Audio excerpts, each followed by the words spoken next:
আজকের ব্লগে তোমরা দেখতে পাবে পয়লা বৈশাখের জন্য আমাদের দোকানে গোপাল ঠাকুরের কত রকম ভ্যারাইটিস জিনিস এসেছে। হাই গাইস, তো আজও ব্লগের শুরুটা করেছিলাম সন্ধ্যাবেলা টিফিন করতে করতে, আর টিফিনে ছিল ছোলা আলু গাজর সিদ্ধ, আমার খুবই ফেভারিট একটা খাবার। আর আমার পাশে মাও বসে বসে আপন মনে টিফিন করছিল। আর আজ বাবা আর ভাই কলকাতা থেকে পয়লা বৈশাখের জন্য নতুন নতুন গোপাল ঠাকুরের জামা কাপড় পাগড়ি এইসব নিয়ে এসেছিল, যেগুলো আমি তোমাদেরকে কাল সকালবেলা দেখাবো, কারণ এখন দেখাতে গেলে আমার প্র্যাকটিসের জন্য দেরি হয়ে যাবে। এখন আপাতত একটা জিনিস দেখে নাও, যেটা তোমাদেরকে মা দেখাচ্ছে, বিয়ের জন্য প্লাস্টিকের ডিজাইন করা পান পাতা, যেটা এখন থেকে আমাদের দোকানে পেয়ে যাবে। আর মা পান পাতাটা দেখে হাসতে হাসতে বলে পান পাতাটা দেখে আমার বিয়ের কথা মনে পড়ে গেল।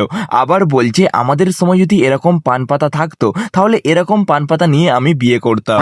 চলো আজকের মতো দোকানদারি পর্ব শেষ, এবারে প্র্যাকটিসের দিকে রওনা দিতে হবে। তাই ফটাফট দোকানটা বন্ধ করে বেরিয়ে পড়লাম প্র্যাকটিসে। ভাই সাব, প্র্যাকটিসে গিয়ে দেখছি পার্কের মধ্যে যে কুকুরগুলো থাকে তারা কি বিশাল বড় গর্ত খুলেছে। কেউ যদি ভুল করে না দেখে পার্কের মধ্যে ঢুকে পড়ে তার অবস্থা মোটামুটি খারাপ হয়ে যাবে। তাই আমি প্র্যাকটিস শুরু করার আগে গর্তটা যতটা পেরেছি বন্ধ করে দিয়ে আমি আমার প্র্যাকটিস শুরু করলাম। আর আমি কোন গানে ডান্স প্র্যাকটিস করছি সেটা যদি কেউ বুঝতে পারো তাহলে আমাকে অবশ্যই কমেন্ট বক্সে জানিও। তারপর ডান্স প্র্যাকটিস কমপ্লিট করে একটু সুপারম্যান হওয়ার ওয়ার্কআউট করে নিলাম।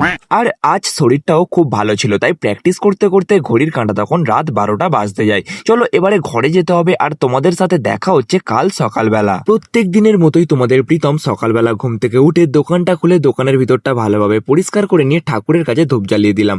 আর ধূপ জ্বালানোর সময় একটা জিনিস চোখে পড়লো, সেটা হলো আমার ঠাকুর ঘরের এক সাইডে লাইট খারাপ হয়ে গেছে। এটাকে আবার একদিন ঠিক করতে হবে। চলো এবার তোমাদেরকে আমি দেখাই কাল কলকাতা থেকে বাবার ভাই গোপাল ঠাকুরের জন্য কি কি জিনিস নিয়ে এসেছিল। গোপাল ঠাকুরের জন্য বিভিন্ন রকম ডিজাইনের ছোট থেকে বড় সব রকম সাইজের ভ্যারাইটিস পাগড়ি নিয়ে এসেছিল। আর যেহেতু সামনেই পয়লা বৈশাখ চলে এলো, তার জন্য নতুন নতুন সুন্দর সুন্দর ডিজাইনের জামা নিয়ে এসেছে।